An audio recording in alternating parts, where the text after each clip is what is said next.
Dat is wel leuk. Zie je dat, Frank? Dat beurtje. Dat blauwe beurtje. Kaal is klasse, dank u.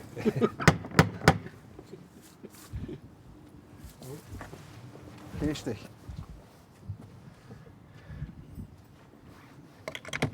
Kijk. Oh, wat leuk. Kijk nou toch eens. Nee, schrik niet. Wij zijn het maar. Ja, goedemorgen. Goedemorgen. Hi. Hi. Bas. Koen. Ik vergeet altijd hoe ze dat ook alweer noemen. Zo'n halve deur. Ik heb geen idee, ik denk een boerendeur. Oké. Ja, er is een naam voor, maar ja, goed.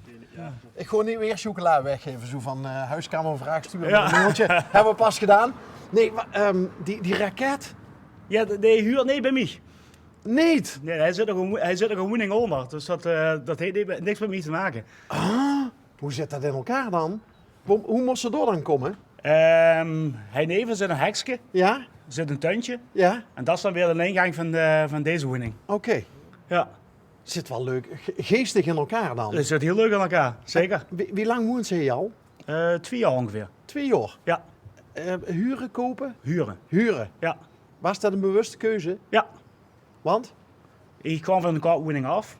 En gewoon even rustig oriënteren voordat ik weer gedaan ging kapen toen ik het verkocht. Maar dat is inmiddels 2 jaar geleden. Ja, Dus dit bevalt misschien wel zo goed dat ze zegt van ik hoef voorlopig niet te komen. dat bevalt wel heel goed. Maar ik heb toevallig juist het gekocht, dus ik ga toevallig binnenkort verhuizen. Proficiat! Dankjewel. Ja! Waar ga je ze naartoe? Ik blijf in de buurt, hè. Oké. Ja, Ja, dit is een leuke buurt dit, hè? absoluut. Zeker weten. Ja, nee, dus lekker rustig en lekker zo in de natuur. En, Jekerdal, hè? ja, precies. Jekerdaal, de website het bos in, dus dat is perfect. Dus, En wieveel vierkante meters heeft ze? Hey? dit zal... Of hoeveel kamers? Ik denk dat dit toch even 120 vierkante meter is. Oké. Ja. En dan woont ze alleen? Nee, met mijn vriendin. Oké. Ja. Die is werken. Die is werken, ja. En dit is vrij? Ik maak toeschatwerken vandaag. Oké, wat doe ze? Als ik vroeg Ik zit in de horeca. werkt ze ook niet bij het restaurant op de... Nee, dat Oké. zeker niet, dat zeker niet. En wat doe ze in de horeca? Nee, ik heb een café in de horeca. En daar heeft gisteren de geluidsbaan nog opgetrooien.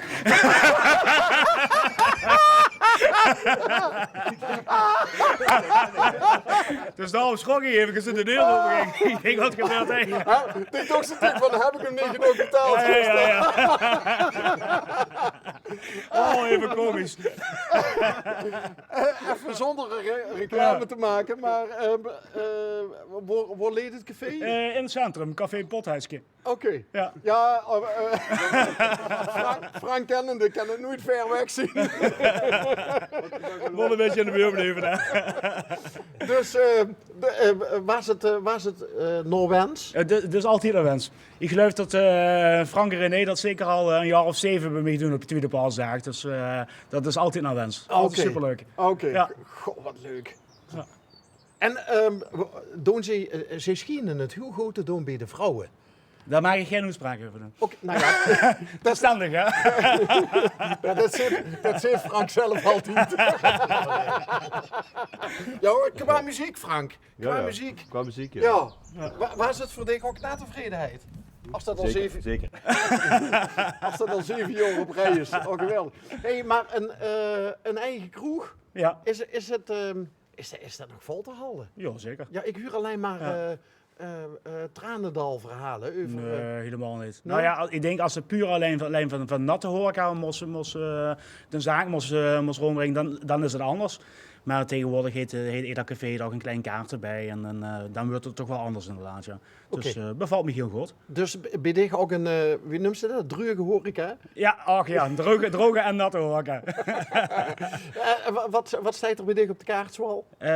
Ja, gewoon typische gerechten zoals souffleurs, tête de veau, maar ook allerlei verschillende broodjes en soppen en salades. De salade valt je natuurlijk. Salade van Ja. uiteraard. Dat is Ja. wat het in de regio vooral gemaakt wordt inderdaad. Dus als een zaak in de stad is, moet ze daar wel rekening mee houden, ja. Ja, Ja. die moeten ook echt wel van de toeristen hebben. Ik heb een hele goede mix. Toerisme en ook een hele vaste gasten. Dus dat vult elkaar heel goed aan. Dus op het punt dat er geen feestdag zien of een vakantie zien, hebben ze natuurlijk de vaste gasten.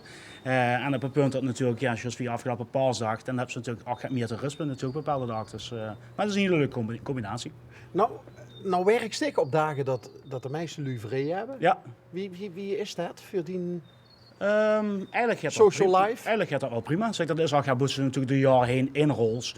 En het is natuurlijk ook, ja, juist op die dag dat iedereen vrij heeft. Nou, dat viert zich op andere momenten natuurlijk met een familie en met een vriend natuurlijk. Dus dan moest ze even zijn eigen paden bewerken en belopen. Maar dat gaat best goed. Houdt Joorshoven bijvoorbeeld? Ben ik toevallig vrij, want dat is mijn zaak gesloten. Maar ik heb ook jarenlang bij mijn vorige zaak, heb ik oudejaarsavond de zaak open gehad. En dat was een hele leuke avond om te werken, moet ik zeggen. Maar dit is echt 10 kroeg? Ja, ja. De eerste? Die tweede. echt van de tweede? Ja. Waarom moest je hier een eigen kroeg hebben? Want dan zei ze, ik heb ook wel eens bij een baas gewerkt. Ja, de horeca is een heel leuk vak. Maar wat veel lui misschien niet realiseren, het is ook een zwoer vak. En als ze dat tot een pensioen moest blijven doen, ja, alleen maar met deemlaaier lopen, dan is dat toch wel erg pittig. En dan moest ze toch denken van ja, zou ik dat niet gaan zien dat ik misschien voor mezelf kan doen, waardoor ik het langer kan volhouden.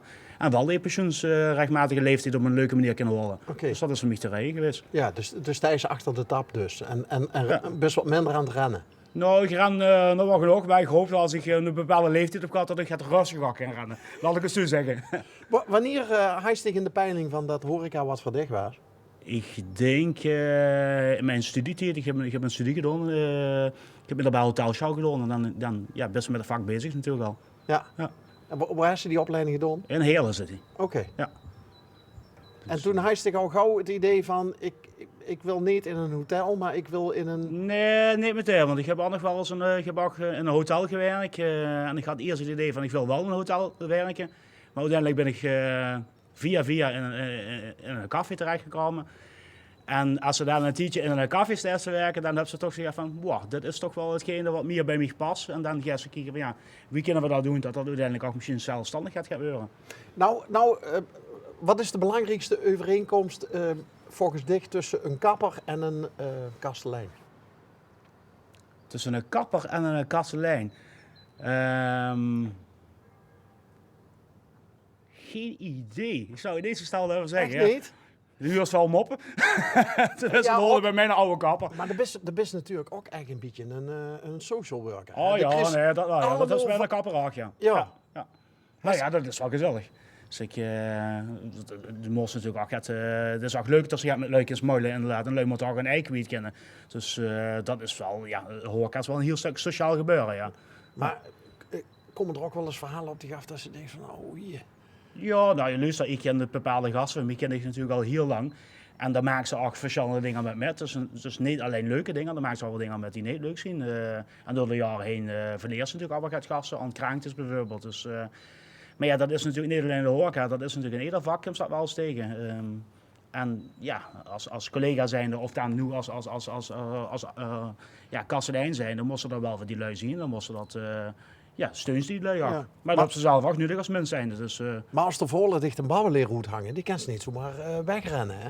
Nee, dat niet. Maar daar kan ze op een gegeven moment kan ze dat goed tegen. Ja? Ja, absoluut. Ik stuur me niet zo snel aan verhalen en lui. Okay. Dus iedereen heeft recht erop dat ze een verhaal kunnen doen en dat is prima. Nou is het natuurlijk, want ik zal ze ongetwijfeld met de coronatijd ook een moeilijke tijd doorgemaakt hebben. Dus alles wat ze nou binnen kan halen is welkom. Ja, dus dat is het altijd. Ja, ja maar dat is de vraag nog niet. De vraag hem nou, wat duist nou als de einde bij in de bar zit, die gewoon te veel gehad heeft? Neemt ze dan zo'n klant tegen zichzelf in bescherming, dat ze denkt van als hij een boete toelapt, dan velt zich alle tanden uit de moel? Of is er zoiets van, nee, die kassa renkel door? Dus nee.